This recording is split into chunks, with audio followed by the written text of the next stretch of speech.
نے نا آج تک آیت الکرسی کو حفاظت کا عمل سمجھا ہے، میں اس کا انکار نہیں کر رہا، اصل یہ اسم اعظم ہے، اور محدثین نے لکھا ہے کہ بعض فرماتے ہیں الحی القیوم اسم اعظم ہے، اللہ لا الہ الا هو الحی القیوم، اور بعض محدثین کے مشاہدات تجربات ہیں کہ آیت الکرسی کی آخری آیت وَهُوَ العلی العظیم، العلی العظیم یہ اسم اعظم ہے۔ صرف 11 بار آیت الکرسی پڑھ لیجیے، جو مراد ہو، جو مشکل ہو، جو ناکامی ہو، حتیٰ کہ آپ کسی 11 مرادوں کا آپس میں تذکرہ کر لیں، تصور کر لیں، کوئی 11 مرادوں کا اللہ کے خزانوں سے منوا لیں، اس کو ذہن میں رکھ لیں،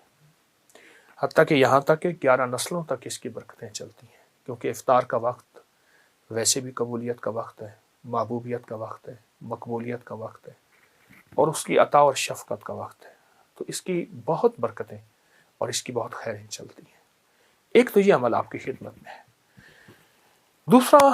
15 شعبان، جس کے بارے میں مستند روایات میں کہ فرمایا تقدیروں کے فیصلے ہوتے ہیں، زندگیوں کے فیصلے ہوتے ہیں، رزق کے فیصلے ہوتے ہیں، عطا کے فیصلے ہوتے ہیں، کس کے بارے میں اللہ کی صفت قابض کہ اس کا رزق چھین لو، اس کی روح چھین لو، قبض کر لو، اور کس کے بارے میں میرے رب کی صفت باسط وسیع کر دو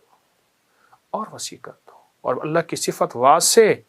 رزق وسیع کر دو، صحت وسیع کر دو، عزت کے تاج پہنا دو۔ تو اس کے بعد پھر اللہ سے دعا مانگے اور دعا کو وقت دیں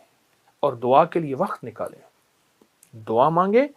دعا کو وقت دیں اور دعا کے لیے وقت نکالیں۔ اب صلاۃ و تسبیح کے بعد ایک عمل آپ نے کرنا ہے، 11 بار ربنا آتنا فی الدنیا حسنۃ وفی الآخرۃ حسنۃ وقنا عذاب النار، 11 بار استغفر اللہ الذی لا الہ الا هو الحی القیوم واتوب الیہ، اور 11 بار آپ نے تیسرا کلمہ پڑھنا ہے سبحان اللہ والحمد للہ ولا الہ الا اللہ واللہ اکبر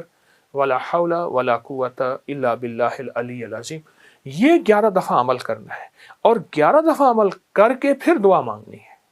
اور دعا کے بعد پھر 11 دفعہ پڑھنا ہے، پھر اس کی قبولیت دیکھیں، مسائل کا حل، مشکلات کا حل،